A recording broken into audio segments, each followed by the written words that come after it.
Good evening, ladies and gentlemen. It's 11:16 p.m. Pacific Standard Time, May the 23rd, the year 2017. And tonight, we're going to do yet another tarot reading. So I'm just sitting here shuffling the cards, thinking to myself, what matters come to mind about today and what's happened. Not that anything bad or untoward has happened this day, just trying to review the day and take a look at things and see what's going on. And what just popped into my head was a phrase that I think the majority of us are familiar with, and that phrase is, timing is everything. A right time to do this, a wrong time to do that. But you got to ask yourself, is there ever really a right or wrong time to do or accomplish anything? And I'm thinking about that in terms of things such as professing your love to someone, having kids, getting married, what else?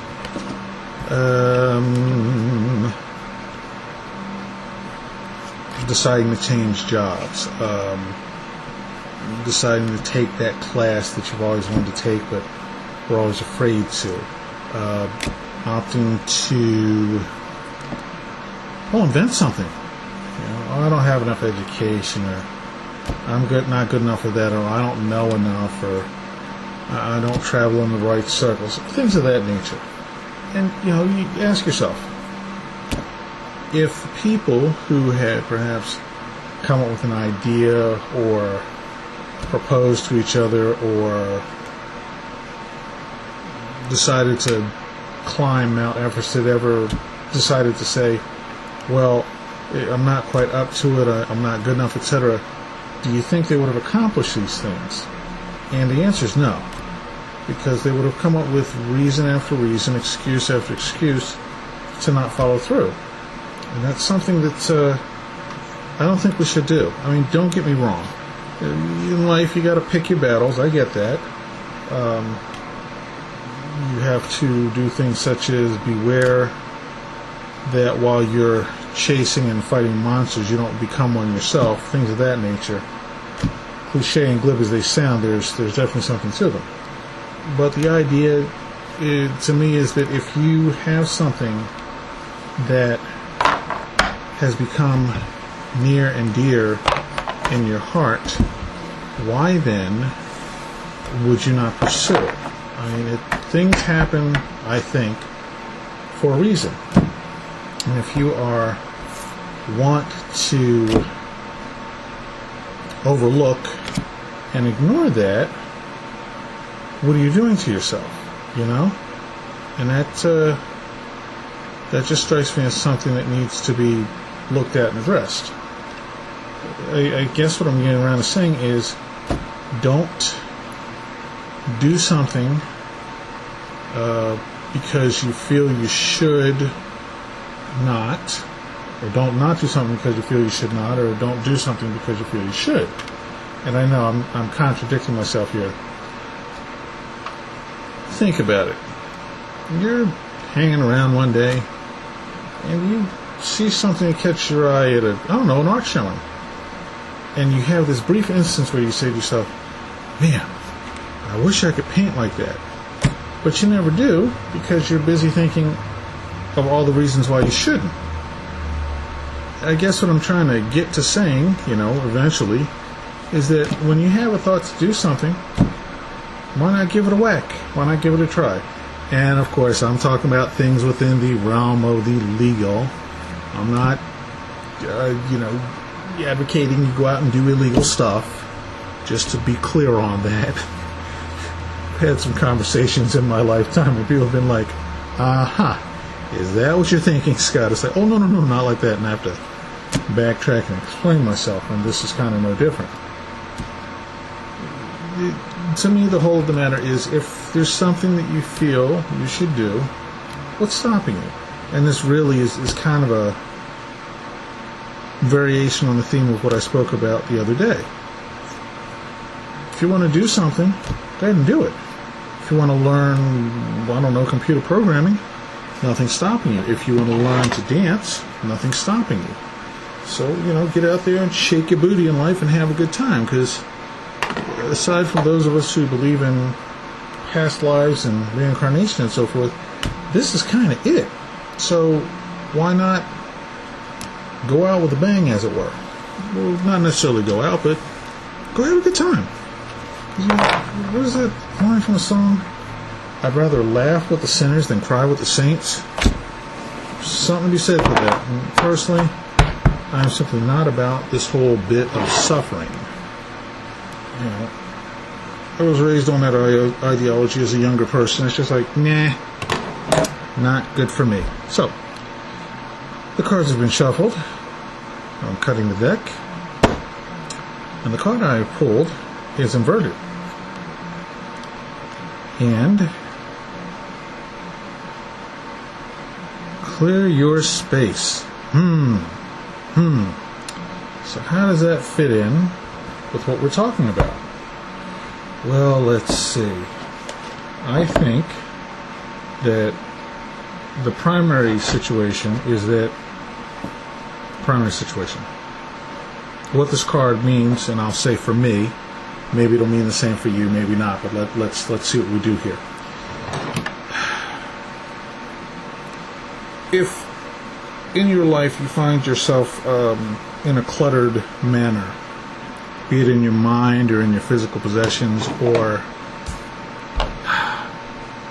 in the things you want to do, you're kind of putting yourself in a bad loop. You're not giving yourself the chance to express who and what you are.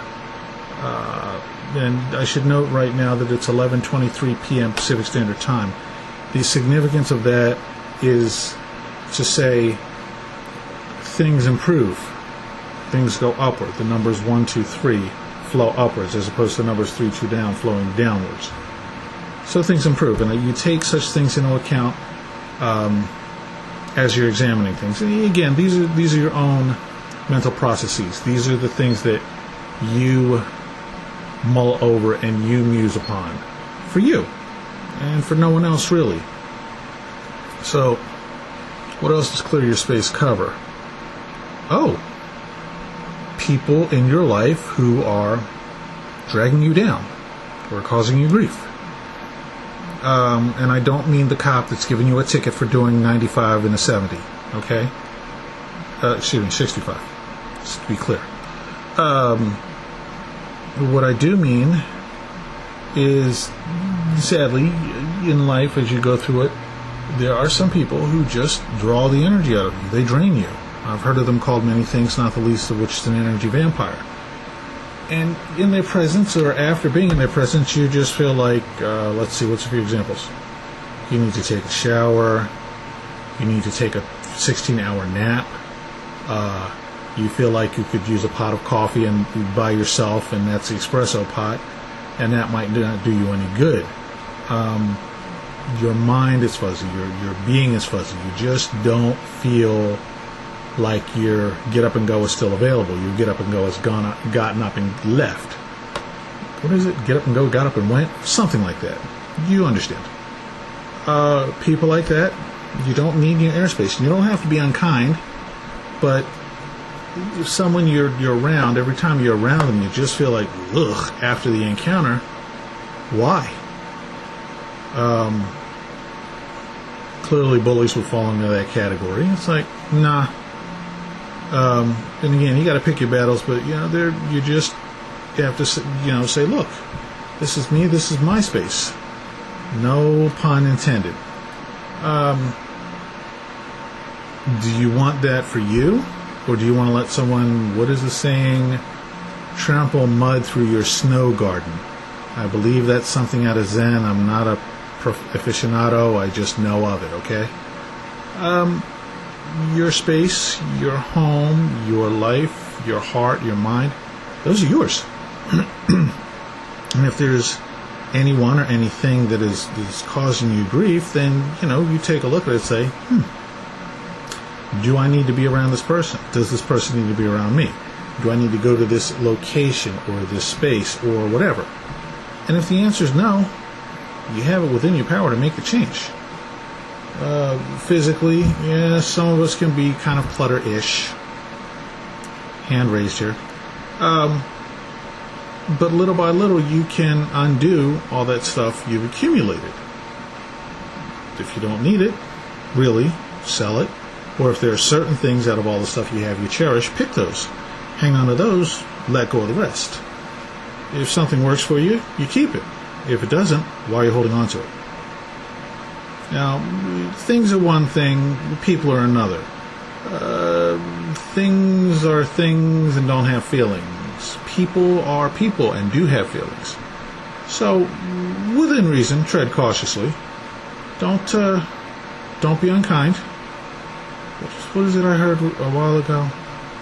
My religion is simple. My religion is kindness. Thank you, Dalai Lama. So, with that, I think I'll call this reading done. Let me read what the card says.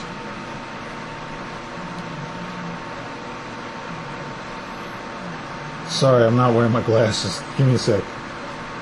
Archangel Jophiel, get rid of clutter. Clear the energy around you and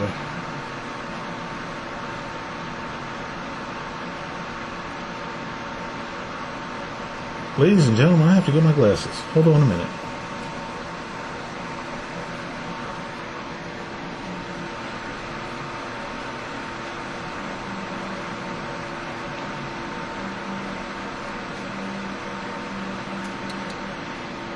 Actually, I opted to get a flashlight. Okay. Yes, Archangel Jophiel, get rid of clutter, clear the energy around you, and use feng shui. Okay. I don't know if you do or don't know what feng shui is, but the gist of it is the way you arrange things in your home has an impact on how your home is. And if you've just got a bunch of junk and clutter that has no useful purpose, why are you keeping it? If you ever get the chance to venture within reason into a mechanic shop, take a look around. I think that you want a mechanic who's got all their tools where they belong, on the wall, in the drawers, and cleaned. And here's why. This actually happened. Actually, there's a couple stories. The first story, more recently, is that we went to a shop to get something done with the car. And one day we went out to get to the car, and I looked in the windshield wiper area at the base and noticed this rock that was about an inch and a half. I mean, it's the sort of thing you could use as a throwing projectile.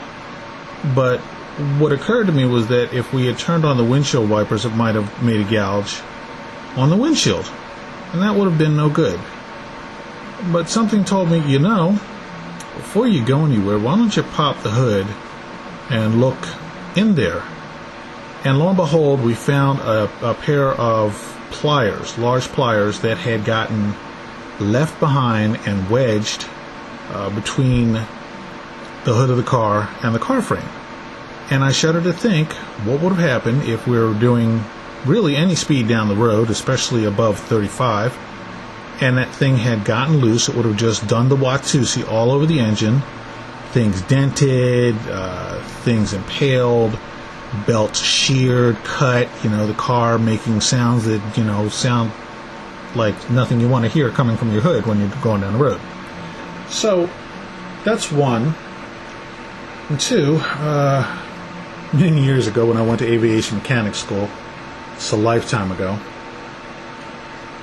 one of the guys I was in class with was in the Air Force. And he told me that, and bear in mind, this guy worked on multi-million-dollar flying machines, fighter jets.